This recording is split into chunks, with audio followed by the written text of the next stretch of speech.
తిరుపతి జిల్లా వాకాడు మండల కేంద్రంలోని ఎంఎల్ఎస్ పాయింట్ను జిల్లా collector Venkateshwar, sub collector Raghavendra మీనాతో కలిసి ఆకస్మికంగా తనిఖీ చేశారు. ఎంఎల్ఎస్ పాయింట్లో రికార్డులను కలెక్టర్ పరిశీలించారు. రేషన్ బియ్యం స్టాక్ ను చెక్ చేశారు. రికార్డులు సక్రమంగా నిర్వహించకపోవడంతో డీటీపై ఆగ్రహం వ్యక్తం చేశారు. ఈ సందర్భంగా కలెక్టర్ వెంకటేశ్వర్ మాట్లాడుతూ, గోదాము ఇన్ఛార్జి వెంకటేశ్వరరావుపై వచ్చిన ఫిర్యాదులపై పూర్తి స్థాయిలో విచారించి చర్యలు తీసుకుంటామని అన్నారు. రేషన్ బియ్యం అక్రమ రవాణా చేస్తే కఠిన చర్యలు తీసుకుంటామని హెచ్చరించారు. రేషన్ బియ్యం పొరుగు రాష్ట్రాలకు వెళ్లకుండా ఇంటిగ్రేటెడ్ చెక్ పోస్టు దగ్గర తనిఖీలు చేస్తున్నామని అన్నారు. ఆయన వెంట తహసీల్దార్ Ramaiah, MPDO Srinivasulu, DT Sandeep, civil supply DT Mallikarjunarao తదితరులు ఉన్నారు.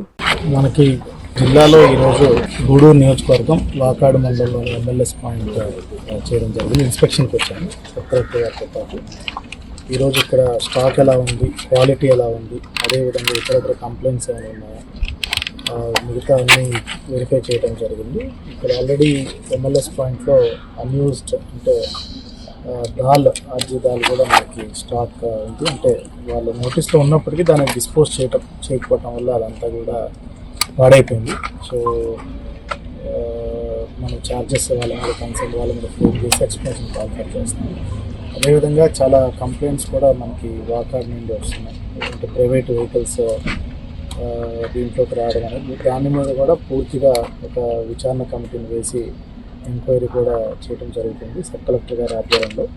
అదేవిధంగా all the revenue department staff, civil supply staff కూడా తరచుగా ఇన్స్పెక్షన్స్ చేస్తూ ప్రజలతో కూడా మాట్లాడి అసలు ఇచ్చే మనకి పీడిఎస్ రైస్ ఎట్లా ఉంది, క్వాలిటీ ఉంది, అసలు వాడుతున్నారా లేదా అనేది కూడా చెక్ చేయమని చెప్పడం జరిగింది.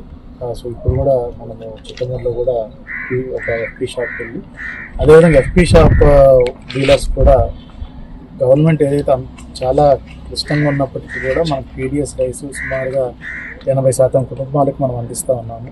అది అందరికీ అందుతుందా లేదా, సకాలంలో అందుతుందా లేదా, అదేవిధంగా క్వాలిటీ రైస్ అందుతుందా లేదా అనేది కూడా చెక్ చేసుకోవాలి. అండ్ కన్జంప్షన్ ఎలా ఉంది, వాళ్ళ ఇంట్లో వరకు వాడుతున్నారా లేదా, రీసైక్లింగ్ ఏమైనా జరుగుతుందా, అదేవిధంగా పిల్ఫరేజ్ ఏమైనా ఉందా కూడా ఇవన్నీ కూడా చెక్ చేయవలసినటువంటి బాధ్యత రెవెన్యూ డిపార్ట్మెంట్, సివిల్ సప్లైస్, అదేవిధంగా పోలీస్ డిపార్ట్మెంట్కి. ఆల్రెడీ చెక్ పోస్ట్ మనం చాలా ఇంటిగ్రేట్ పెట్టేస్తున్నాము బయటికి వెళ్ళకుండా పక్క రాష్ట్రాలకి. బట్ మనం రైస్ మిల్స్ దగ్గర కూడా చెక్ చేస్తాము. ఎక్కడన్నా రీసైక్లింగ్ చేస్తున్నా అన్నట్టు విషయం తెలిసినా కూడా వాళ్ళ మీద కూడా చాలా తీవ్రమైనటువంటి చర్యలు.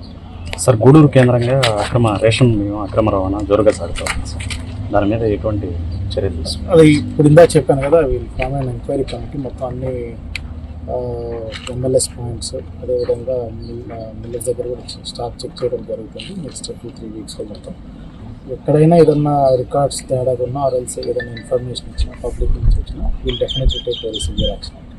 Christmas, new year, Sankranti festival lucky bonanza Kanchi కామాక్షిలో డిసెంబర్ 2 నుండి అన్ని రకాల వస్త్రాలపై up to 50% off. 1+1, 1+2 offers, combo offers. 500 రూపాయల వస్త్రాల కొనుగోలుపై ఒక గిఫ్ట్ కూపన్ పొందండి. డైలీ డ్రాలో 5 gifts, weekly draw TVS Scooty, new year draw 1 couple Malaysia trip, bumper draw Tata Tiago XE, linen batik print 1350 రూపాయలు 50% ఆఫ్. కళ్యాణ పట్టు 19,998 రూపాయలు 50% ఆఫ్. ఆకృతి పట్టు 3000 50% ఆఫ్. కనకధార పట్టు 6,686 రూపాయలది 4,450 రూపాయలకే. కుర్తి 399 రూపాయలకే 2 పీసెస్. పటియాలా సెట్ 899 రూపాయలకే 2 పీసెస్. డ్రెస్ మెటీరియల్స్ 999 రూపాయలకే 2 పీసెస్. లేడీస్ లాంగ్ ఫ్రాక్స్ 3,299 రూపాయలకే 2 పీసెస్. ఇంకా కాంబో ఆఫర్లు. కంచి కామాక్షి మహిళలకు ప్రత్యేక వస్త్రాలయం, Magunta layout, Nellore. Hi Nilor, please subscribe to N3 TV.